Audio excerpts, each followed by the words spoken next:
सुनीता आत्माराम टेंगसे, कैलासवासी रमेश वरपुडकर कला वाणिज्य व विज्ञान महाविद्यालय सोनपेठ येथे समाजशास्त्र विभाग प्रमुख म्हणून कार्यरत आहे.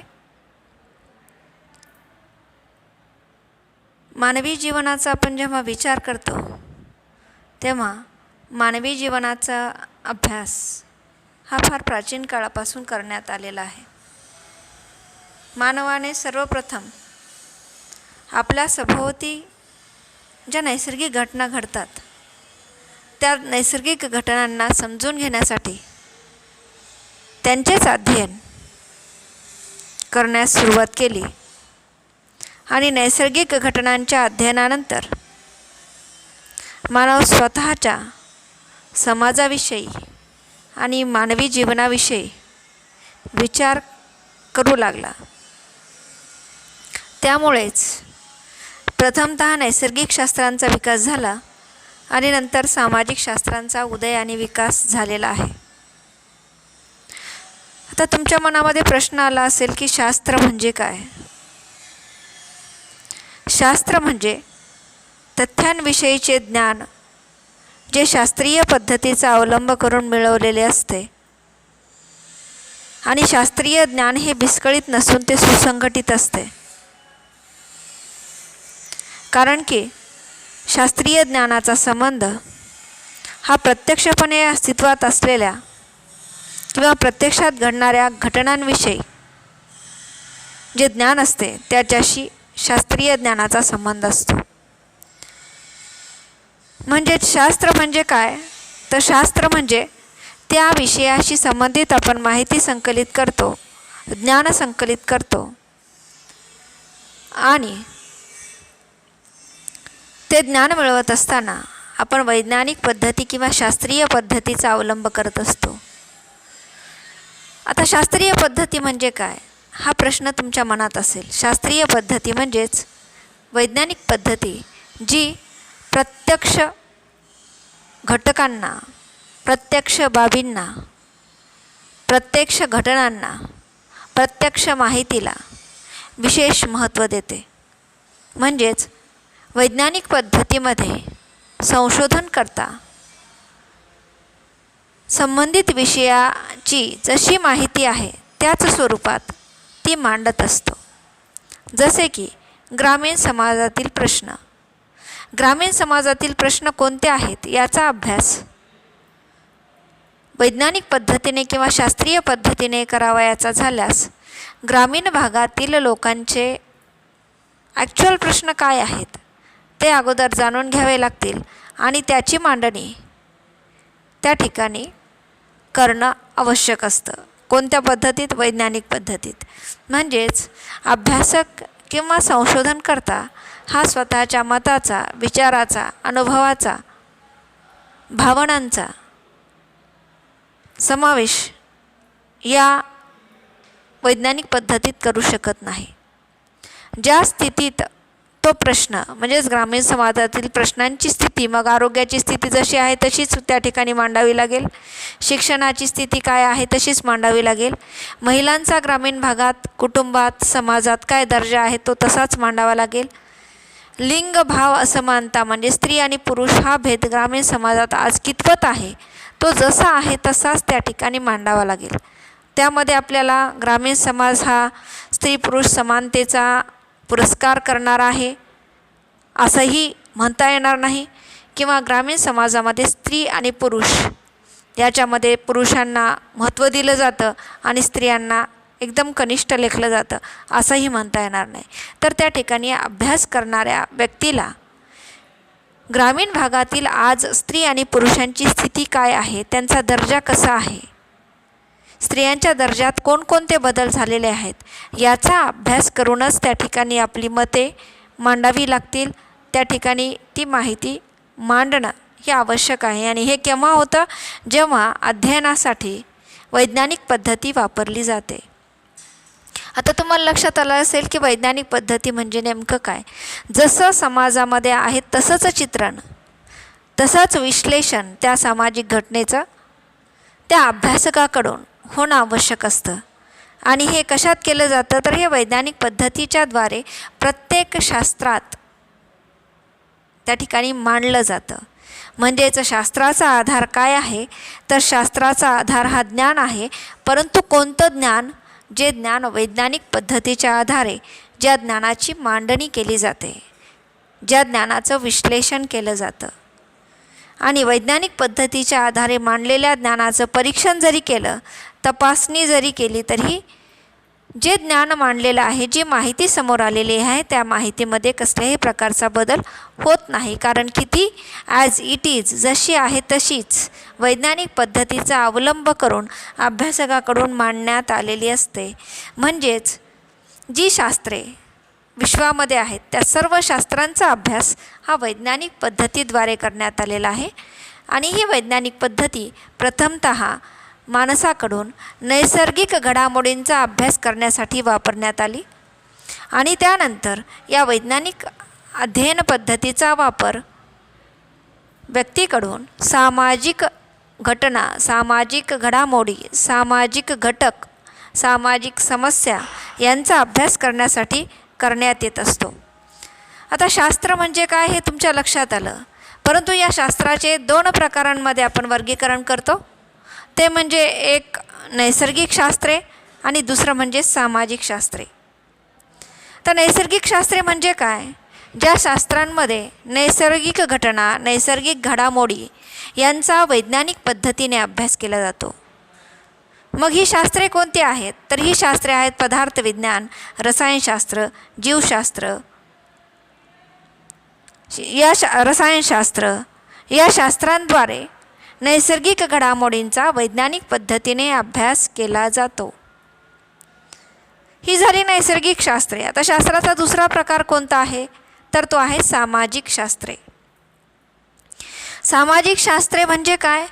समाजाचा अभ्यास करणारी शास्त्रे, ती सामाजिक शास्त्रे. परंतु हा समाजाचा अभ्यास करत असताना तो देखील वैज्ञानिक पद्धतीने करणे आवश्यक आहे.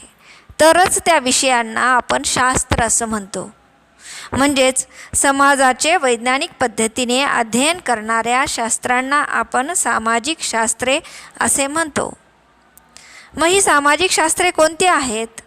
राज्यशास्त्र आहे, अर्थशास्त्र, इतिहास, मानसशास्त्र, मानवशास्त्र, समाजशास्त्र, ही सर्व सामाजिक शास्त्रे आहेत. या सर्व सामाजिक शास्त्रांचा अभ्यास विषय म्हणजे अभ्यासले जाणारे घटक हे निश्चित आहेत.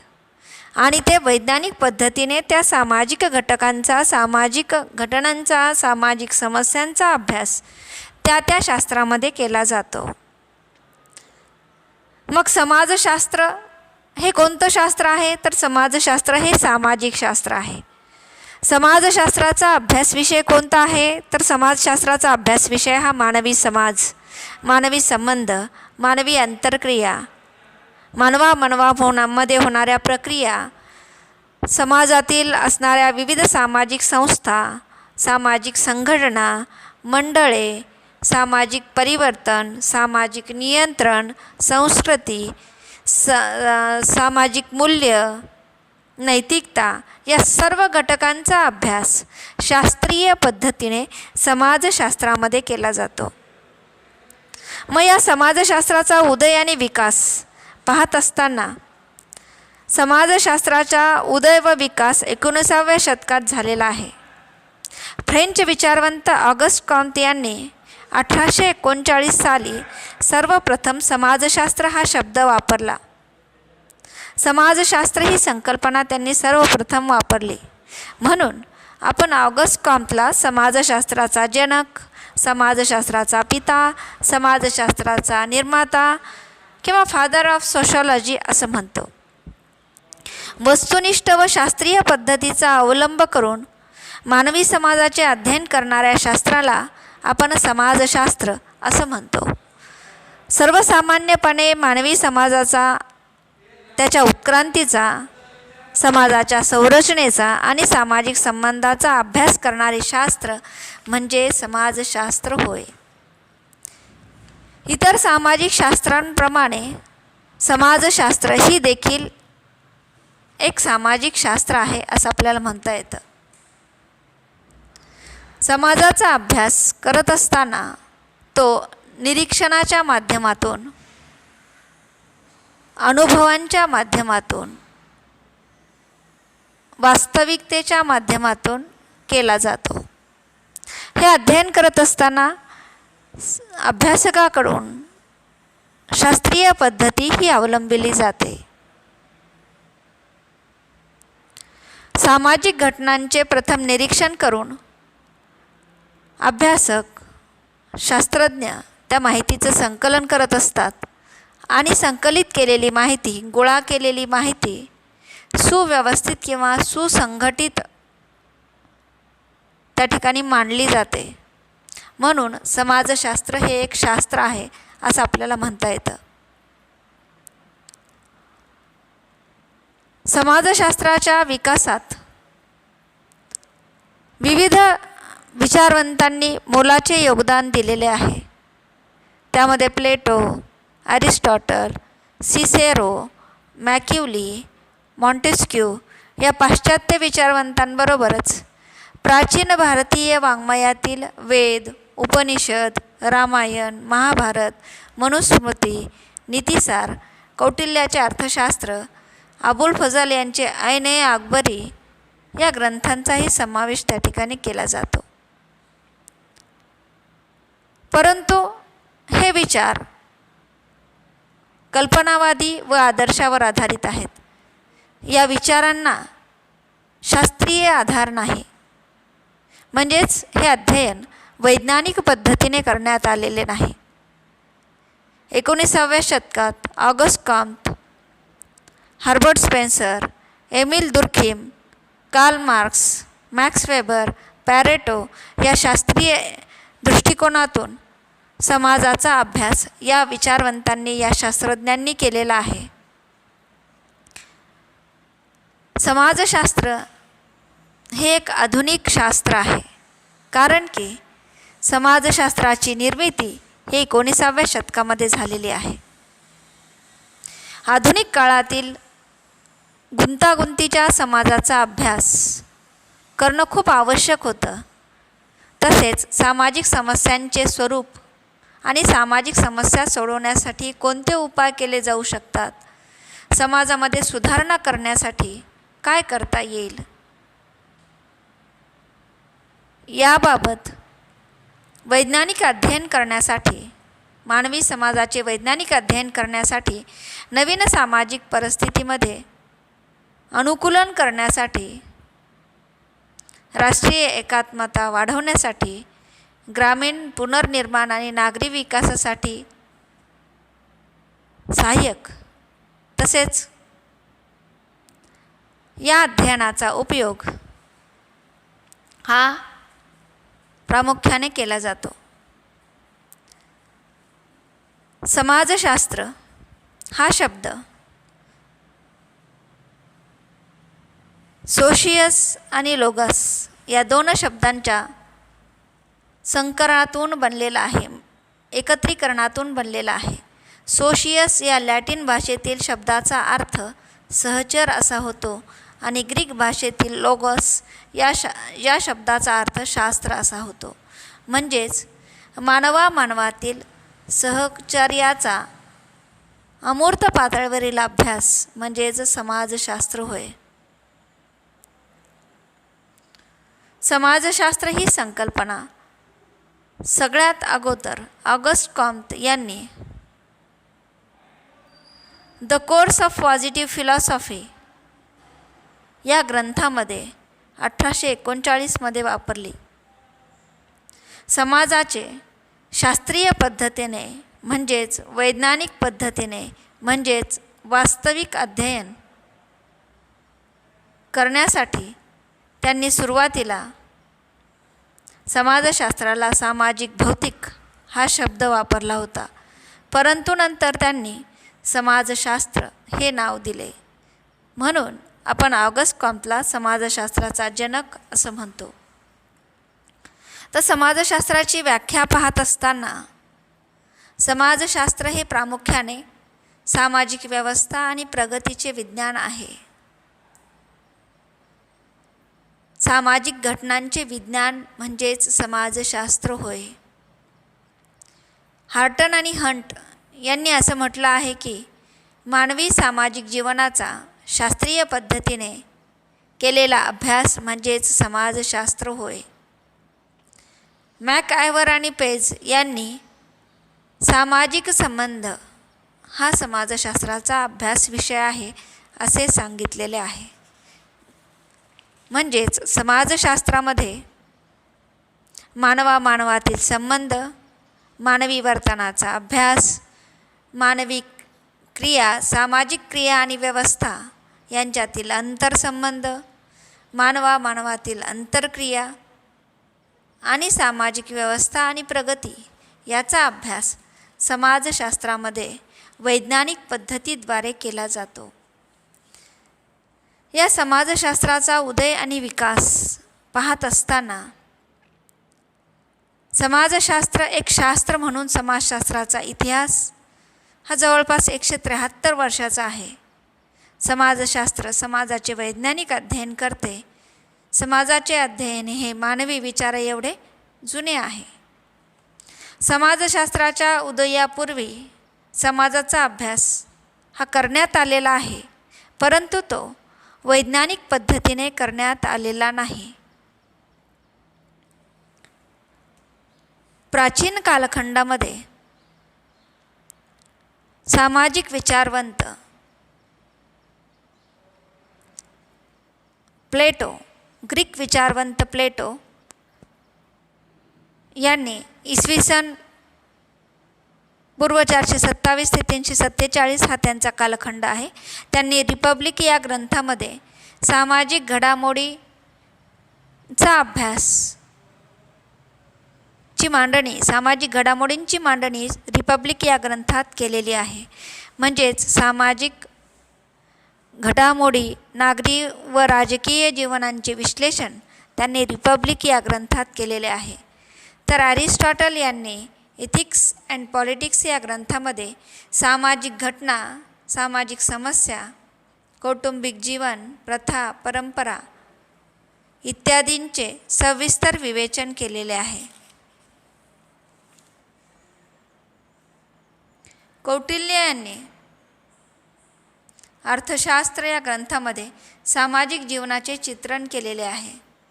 भारतात प्राचीन इतिहासात मनू यांनी मनुस्मृती या ग्रंथाद्वारे, कौटिल्य यांनी अर्थशास्त्र या ग्रंथाद्वारे समाजाचे चित्रण केलेले आहे. 13व्या शतकात तांत्रिक दृष्टिकोनाला महत्त्व हे देण्यात येऊ लागले होते. त्यामुळे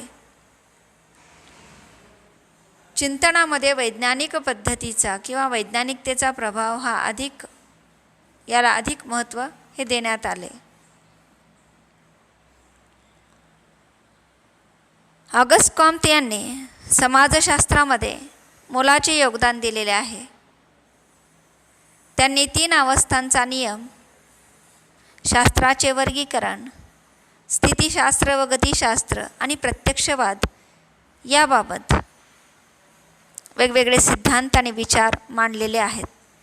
हार्बर्ट स्पेन्सर या विचारवंतांनी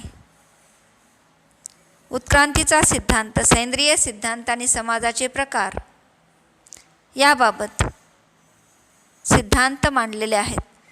तर कार्ल मार्क्स या विचारवंताने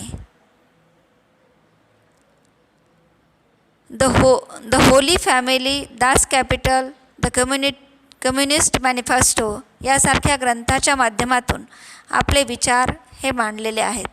वर्गसंघर्ष, अतिरिक्त मूल्याचा सिद्धांत यासारखे सिद्धांत त्यांनी मांडलेले आहेत. एमाइल दर्खिम यांनी the division of labour in society यासारखे ग्रंथ लिहिले आणि त्यात श्रमविभाजनाचा सिद्धांत, धर्माचा सिद्धांत, आत्महत्येचा सिद्धांत यांची मांडणी केली. मॅक्स वेबर यांनी सामाजिक क्रियेचे अध्ययन समाजशास्त्रामध्ये केलं जातं हा विचार मांडला. जॉर्ज सिमेल या जर्मन समाजशास्त्रज्ञाने सामाजिक आंतरक्रिया, भूमिका संघर्ष इत्यादीविषयी आपले विचार मांडले. विल्फ्रेड पॅरेटो यांनी द माइंड अँड सोसायटी यासारख्या ग्रंथांमध्ये विविध सिद्धांताची निर्मिती ही केलेली आहे.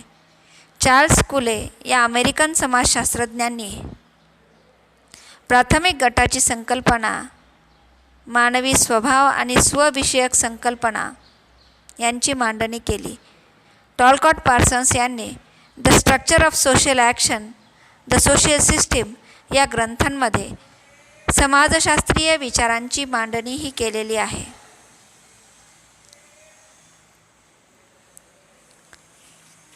भारतात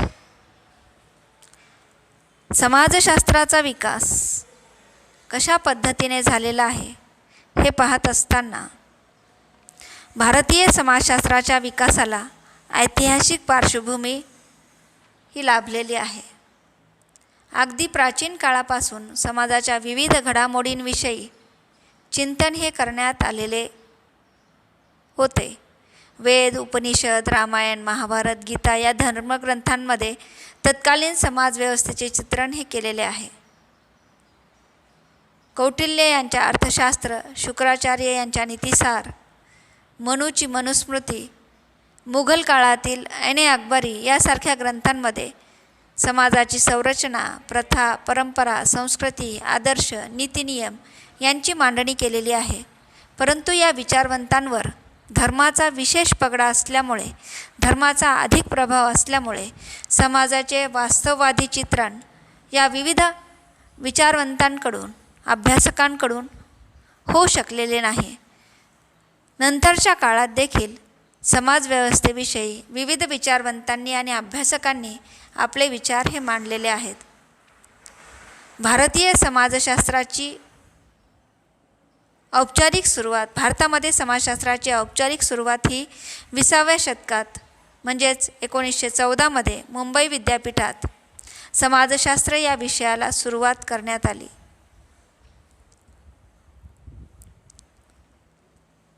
भारतीय समाजशास्त्राच्या विकासामध्ये विविध शास्त्रज्ञांचा, विचारवंतांचे मोलाचे योगदान आहे. त्यामध्ये डॉक्टर G.S. घुरे भारतीय समाजशास्त्राचे जनक म्हणून आपण त्यांना ओळखतो.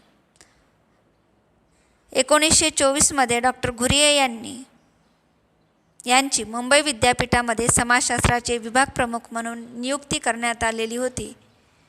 त्यांनी भारतीय समाजव्यवस्था, संस्कृती, कलाशास्त्र, जातीव्यवस्था याबाबत लिखाण केलेले आहे. भारतीय समाजाला समजून घेण्यासाठी पाश्चात्य दृष्टिकोन व भारतीय परंपरा यांचा संमिश्र चिंतनाची आवश्यकता आहे. भारतीय समाजशास्त्राचा विकास करण्यासाठी डॉक्टर G.S. घुरे यांचे योगदान अतिशय महत्त्वाचे आहे. त्यांना आपण भारतीय समाजशास्त्राचे जनक असे म्हणतो. M.N. श्रीनिवासन यांनी भारतीय समाजव्यवस्था समजून घेण्यासाठी संस्कृतीकरण, आधुनिकीकरण, पाश्चिमात्यीकरण या संकल्पना मांडलेल्या आहेत. Doctor S.C. दुबे यांनी भारतीय समाजाला समजून घेण्यासाठी ग्रामीण समाजाच्या अध्ययनाला विशेष असं महत्त्व दिलेलं आहे. A.R. देसाई यांनी मार्क्सवादी दृष्टिकोनातून भारतीय समाजाचे चित्रण केलेले आहे. डॉक्टर राधाकमल मुखर्जी यांनी सामाजिक मूल्य आणि परंपरा मानवी जीवनाला कशा पद्धतीने प्रभावित करतात याचे विवेचन केलेले आहे.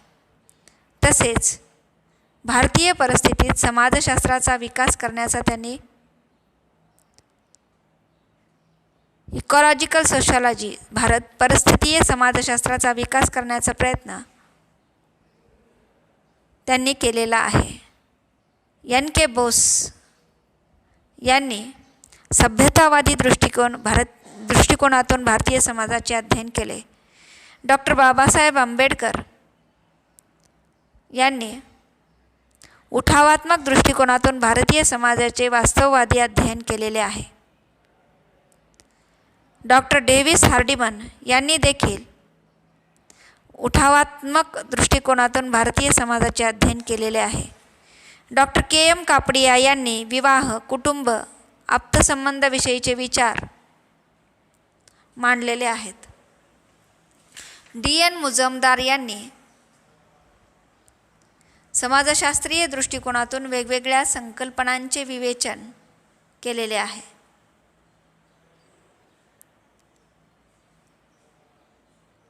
तसेच भारतात समाजशास्त्राचा एक स्वतंत्र शास्त्र म्हणून विकास करण्यासाठी व समग्र भारतीय समाजाच्या अध्ययनासाठी मोलाचे योगदान विविध विचारवंतांनी दिलेले आहे. धन्यवाद.